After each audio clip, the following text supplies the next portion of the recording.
Alrighty then. Hello everyone. Wanted to make a video here for the benefit of those that are having to go through or have been diagnosed with detached retina, what to expect as far as surgery goes and what to expect post-surgery, recoup. It's been exactly 1 month to the date that I had surgery for a detached retina.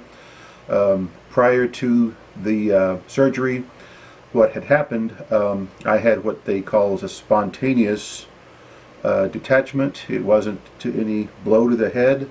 It was just spontaneous. What I noticed one day at work, as I was working, I started seeing little kind of flashes, like lightning flashes, in my peripheral vision of my right eye. Didn't really think that much about it. But then the next morning I woke up and it just seemed like I had kind of a dead spot in my vision, right over in the peripheral vision. It was just kind of a gray or dark spot that I had hoped would go away. After about a week, when it didn't go away, I did go to see my optometrist. They examined my eyes and found out, he basically diagnosed it as a vitreous detachment, which is when the vitreous fluid inside the eyeball becomes detached from the retina. It will basically be a vitreous detachment that can cause this kind of thing. But well, let me give you a better example of what actually happens here, the way I understand it. When you have a vitreous detachment, what actually happens when the vitreous detaches from the eyeball, it's similar to the fluid pulling. No, never mind. Anyway, it turns out it was not a vitreous detachment. It was, I had to go back about a week later. I was referred to an ophthalmologist, and they determined that it was the day that I went to an ophthalmologist, which was April the 3rd. He diagnosed it as being a retinal detachment, 2 tears, and he recommended surgery that night. So I had my surgery that night. It was outpatient. It was in a hospital. Wasn't just didn't have to stay overnight. But what did happen is that I had to check into the hospital around 7 o'clock at night. Surgery was scheduled for 9. I was out of the hospital probably by 11 o'clock. I was awake through the surgery. They do give you a anesthetic. No, that's not right. What do you call it when they knock you out? Oh shoot. Anyway, when you go under, because they do put you on for about 5-10 minutes, because they have to put a clamp on your nerve in the eye so you don't feel what they're doing. And then I was out for that. Anesthesiologist or that stuff.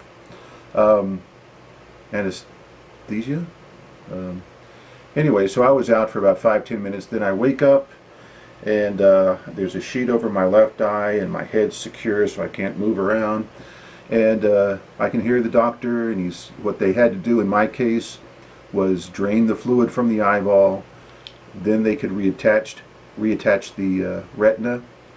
And then they put a gas bubble, or they put gas somehow back in the eyeball, which creates a gas bubble, and which is what forces the pressure in the eye to make sure that the retina is reattached.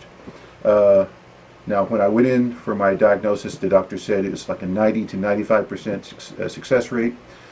All the most important to adhere to comply to what they tell you to do at the end of the surgery, and that's why I wanted to make, partially why I wanted to make this video, because after I had my surgery, I went online and I saw all these horror stories, forum boards. Oh, it's been 5 months, it's been 6 months, and I had to have 2 surgeries and 3 surgeries, and I've still got the gas bubble. Thank God, in my case, only 1 surgery. It was successful. You see a gas bubble. You see a bubble in your eye for about a week and a half, and then that goes away. Other people I saw online, I've still got my gas bubble.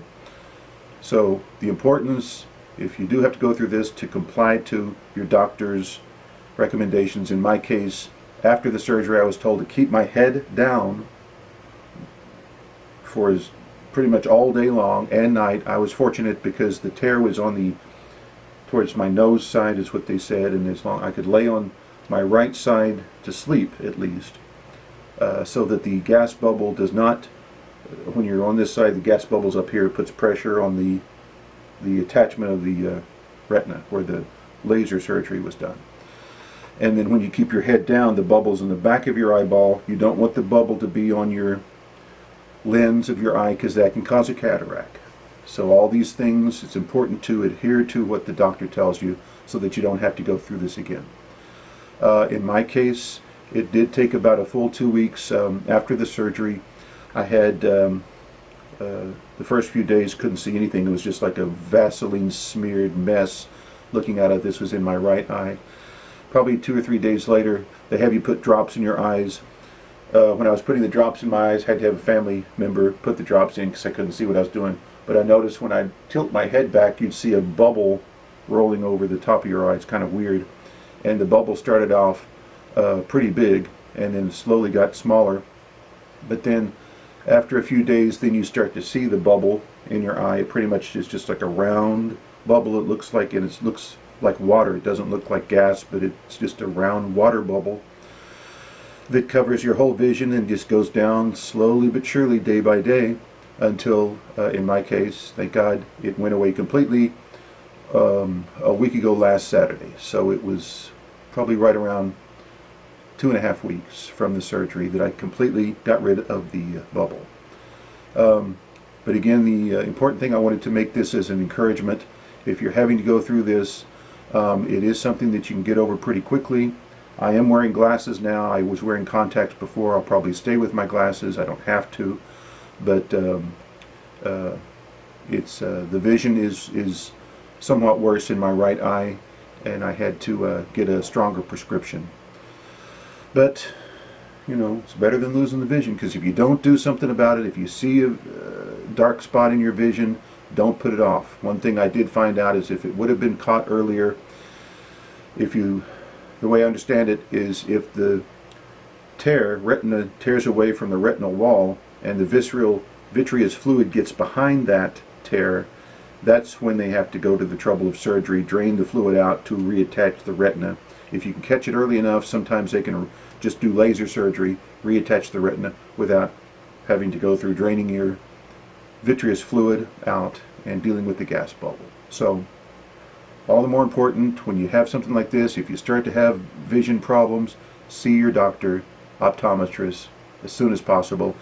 If you don't like what they tell you, ask to see an ophthalmologist, because your vision is important. That's it.